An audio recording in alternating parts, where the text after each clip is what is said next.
Chair, delegates, thank you for this opportunity to address you today. It's a great honour to speak again at your conference, even if it does mean travelling for hours and hours back to Leeds on a privatised rail network that can't guarantee I'll get back home to Yorkshire before it gets dark.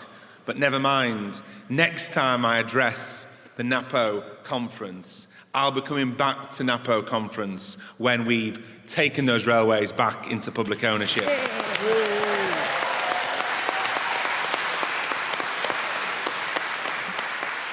And I always do look forward to coming to trade union conferences because before being elected as a member of Parliament for my hometown, I worked as a trade union employment lawyer for a decade. And when I was doing that, I saw the day-to-day work that trade unions do in making a difference, and not just over the crucial issues of pay, terms and conditions. Those issues are crucial, but even beyond that, I saw the work that trade unionists do to ensure that the services that you work in best serve the public. And I'm always especially pleased to speak at Justice Union conferences because I see my presence at Justice Union conferences as a statement of intent. Because when Labour is in government, and that hopefully will be very soon, I want to listen to the experts, not to the management consultants who are charging an arm and a leg but don't know what they're on about whatsoever. I want to listen to the real experts, and that means all of you. The experts who approved rights on the disastrous probation reforms, the experts who work in the service day to day and know how it works on the ground and in the community. So I want to pay tribute to you all because it's you who have kept probation afloat after the past few years, despite every attempt by the government and by the profiteers to drain the system. So on behalf of the whole Labour Party and the Labour Party's leadership, thank you.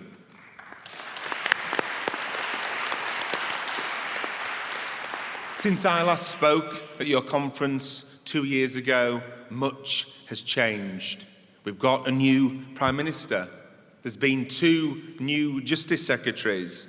But one thing that hasn't changed in those 2 years is that our justice system is still in a Tory-created crisis. And in parts, this is becoming an emergency. And the driving cause of this is cuts of billions of pounds, with the Ministry of Justice the second most cut department. But it's too easy to get caught up in percentages here and millions of pounds there. But we need to spell out for the public the real human cost of these cuts, the real cost to public safety. And I know that through your work, you know that better than anyone else. We need to spell out to the public how halving youth offending team budgets contributed to the violence that has seen the loss of too many young lives, how criminal justice cuts have undermined efforts to tackle serious crime, as we tragically see all-time record lows for rape conviction rates. So, in the coming general election, it's gloves off. I'll be making it abundantly clear that Conservative cuts have left our criminal justice system less able to keep our streets safe, less able to ensure that victims secure justice, less able to rehabilitate, less able to turn lives around. Now, Chris Grayling's failings are well known. It's like pantomime season, isn't it? He's not behind me, is he? Chris Grayling's failings are well known across government. He's too incompetent even for Boris Johnson. Which is saying something, isn't it? What a damning indictment. But his probation reforms may be his worst failing of all, a very high bar indeed.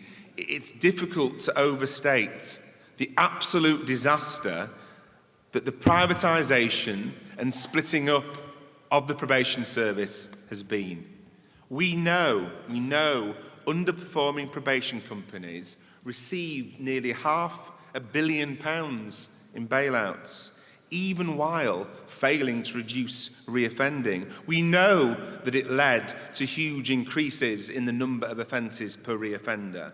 And while I'm talking about public safety, let me be clear to those staff in the National Probation Service who are being scapegoated for failings in public policy. The Labour Party, in opposition and soon to be in government, will stand with you, because staff should not be unfairly targeted or scapegoated.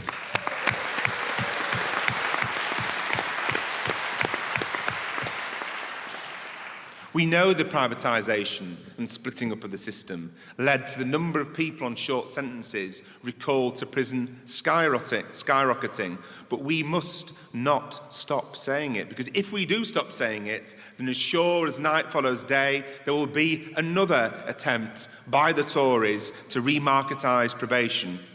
We need to remind people of the words of the Chief Inspector, who warned that tens of thousands of offenders are being supervised under what he called an irredeemably flawed system, that public ownership is a safer option, and that improvements are not likely while probation remains subject to the pressures of commerce.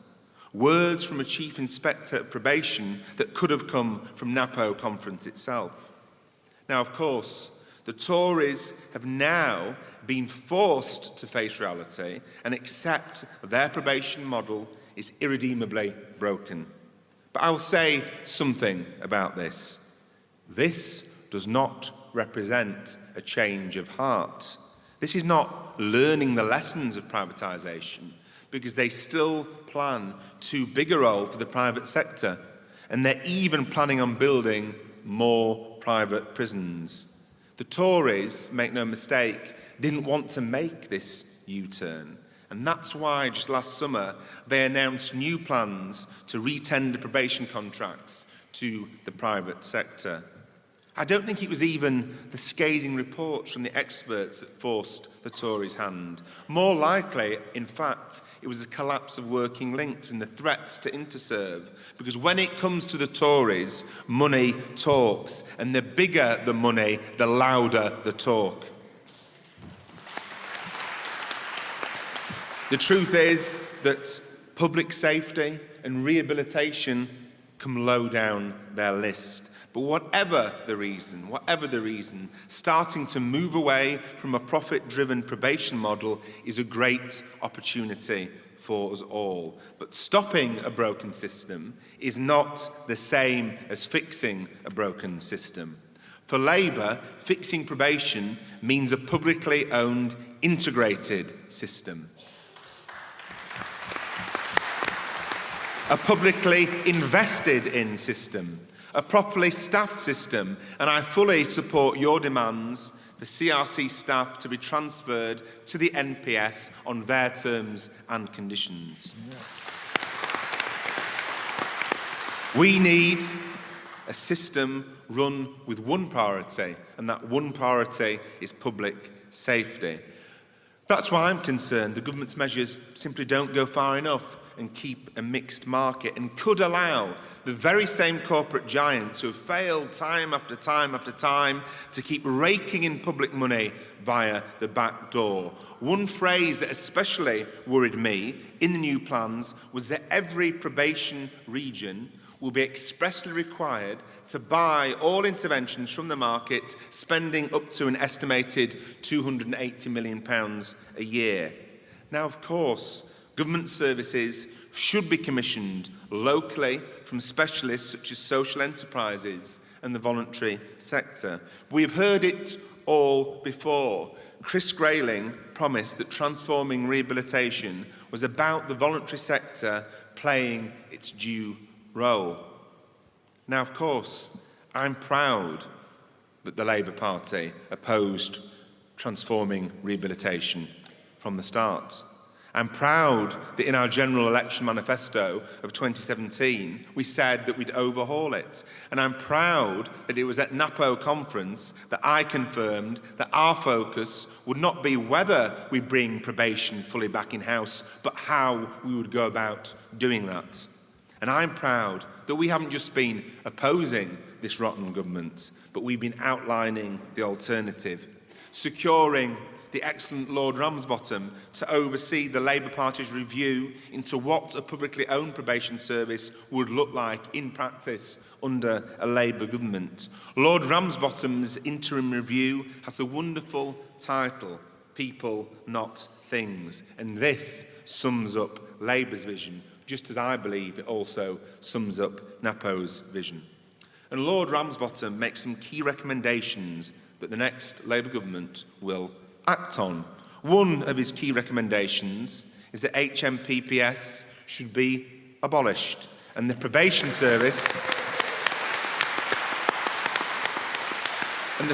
service regarded as separate from and different to the prison service. Like you, I want probation to get the priority it deserves. It will play a central role in my alternative vision for justice. Another key Lord Ramsbottom recommendation that we will implement is that the provision of probation services should be organised at a local level so it can properly relate to local government, police and justice boundaries. We have to move away from this top-down approach to probation. And I'm very concerned indeed that the 10 probation areas proposed are going to be too large in reality to really meet local circumstances. And that while both the private and voluntary sectors could be included in local provision, neither should have any involvement in the governance of probation. And as we set about drawing up the final Lord Ramsbottom report and implementation plan, I want to carry on working with Ian, Katie and Napo to ensure that we get the probation service the public needs and that the public deserves. But we can't fix rehabilitation. We can't turn lives around through probation alone, as vital as it is. It needs to be a key cog in a wider justice strategy, one that focuses on reducing the number of victims by tackling reoffending. Instead, we now have a Prime Minister chasing hang 'em, flog 'em headlines. A Prime Minister pledging further funding for 10,000 new prison places. Now, that 10,000 new prison places was also promised by each of the 5 previous Justice Secretaries, and in every year since 2015. It was also announced by the last 2 Conservative Prime Ministers. The reality is, if this deeply untrustworthy Prime Minister had any integrity whatsoever, he would apologise for trying to pass this off as a new announcement. But of course, the Prime Minister doesn't care if it's really new. He doesn't care really if it even works. It's all part of a cynical plan. The Tories think that it'll help them to win the coming general election. But I have more faith in people than the Tories do. I think people know what you know. You know that the endless arms race to lock more and more people up actually hasn't left the public more safe. I think people know that sending thousands of people to prison for shoplifting has nothing to do with keeping people and communities safe. So, I'm not going to chase Boris Johnson around shouting, you want 10,000 new prison places? Well, Labour wants 15,000 new prison places. No way, not on my watch. We will have an evidence-based, not a headline-chasing approach to criminal justice. It's too serious to play those silly, irresponsible games with.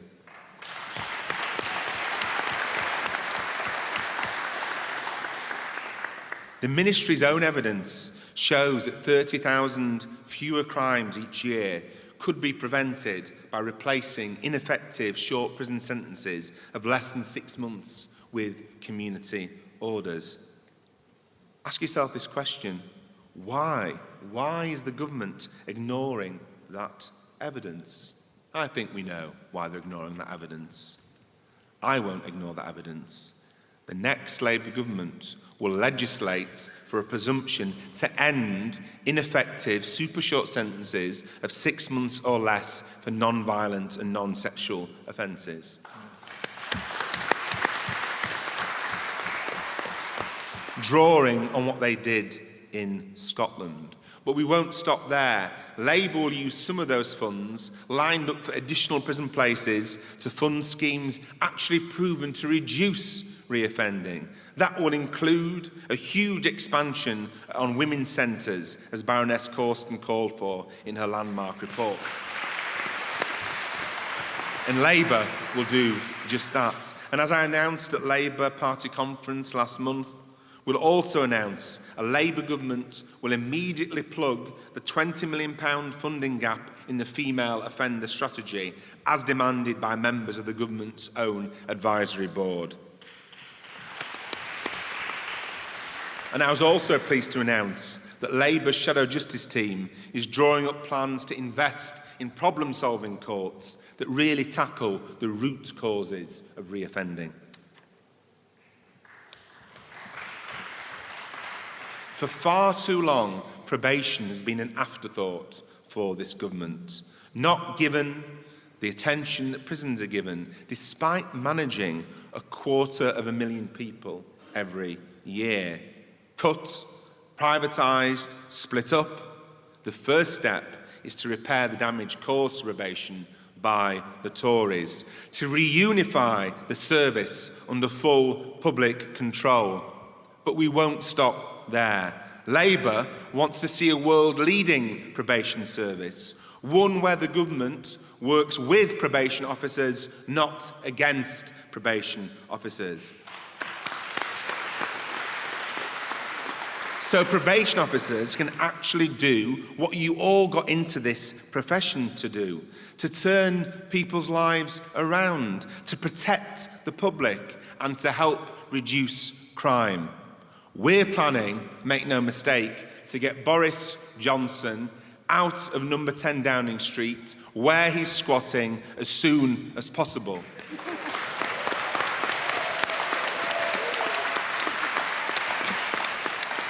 We want to make him the shortest-serving Prime Minister since somebody called Viscount Godric, who was apparently Prime Minister for 144 days, starting in 1827. That's the destiny we want for Boris Johnson.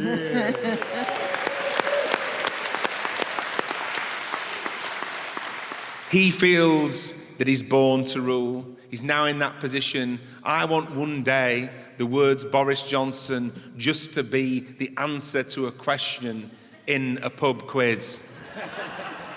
The question being, who was the shortest-serving Prime Minister since Viscount Godric?